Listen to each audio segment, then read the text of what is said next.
प्रयागराज की पुण्य धरा में रैली निकाली जा रही है। तमाम साधु सन्यासी आज एकजुट हुए हैं और इस बात की मांग कर रहे हैं कि रिष्टु हिंदू राष्ट्र जो है वो भारत को घोषित किया जाना चाहिए। हम देख सकते हैं कि तमाम जो सन्यासी है वो इधर पे एकत्रित हुए हैं और तमाम अपने बल के साथ, शक्ति के साथ यहाँ पर आए हुए हैं और मांग इस बात की हो रही है कि भारत जो है वो सनातनी राष्ट्र है, इसलिए हिंदू राष्ट्र जो है उसे घोषित किया जाना चाहिए।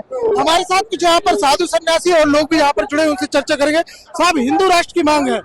बिल्कुल, क्योंकि जाति के नाम पर, जाति के आधार पर देश का विभाजन हुआ और ये बचा हुआ हिंदू राष्ट्र ही है, लेकिन इस घोषित होना चाहिए। और करोड़ों बहुसंख्यक हिंदुओं की इच्छा है कि ये देश हिंदू राष्ट्र बने और ये मांग जो है, ये उचित मांग है। सभी आज हिंदू जन जागृति समिति द्वारा आज ये कुंभ क्षेत्र में जो पद यात्रा और काफी आम जनता भी, हिंदू समाज, साधु संत, अलग अलग संगठन दल के सभी कार्यकर्ता सभी सम्मिलित है। तो हम मोदी सरकार, भारत सरकार से मांग करते हैं कि इस देश को हिंदू राष्ट्र घोषित करे, क्योंकि बहुत सारी समस्या है देश के सामने और इसलिए हिंदू राष्ट्र बनाएंगे तो समस्या खत्म हो जाएगी।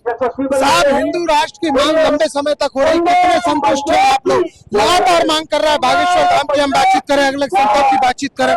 क्या लग रहा है कि इस दिशा में कदम उठाए जा रहे हैं? मुझे लगता है कि ये काफी पुरानी समस्या है। 1947 से जब जातीय आधार पर इस्लामिक और हिंदू का बंटवारा हुआ था, उसी समय घोषित करना चाहिए था, परंतु उस समय के राज्यकर्ताओं ने उसको विलंब किया और 76 में उसको सेक्युलर घोषित किया। ये हिंदुओं के साथ एक विश्वासघात था। परंतु अभी हमने जो प्रयास शुरू किए हिंदू राष्ट्र की मांग के, तो हमें बहुत सकारात्मक चिन्ह भी दिख रहे, परंतु हम आग्रह करते हैं उसको गति मिले। जैसे 370 हटाकर कश्मीर को एक किया गया है, राम मंदिर का 500 वर्ष का पुराना ये था वो हो गया है, अब वक्फ बोर्ड भी निरस्त होने का समय आया है। तो हमें लगता है कि हिंदू राष्ट्र की तरफ कदम तो बढ़ रहे हैं, मगर वो अभी गतिशील होकर वो 76 का जो अनकॉन्स्टिट्यूशनल अमेंडमेंट हुआ था, जिसके आधार पर सेक्युलर शब्द डाला था, वो हटाकर वहां पे सनातन धर्म परंपरा की रक्षा, यह एक लाइन डालने के बाद भारत विधिवत हिंदू राष्ट्र घोषित होगा, ऐसे हमें लगता है।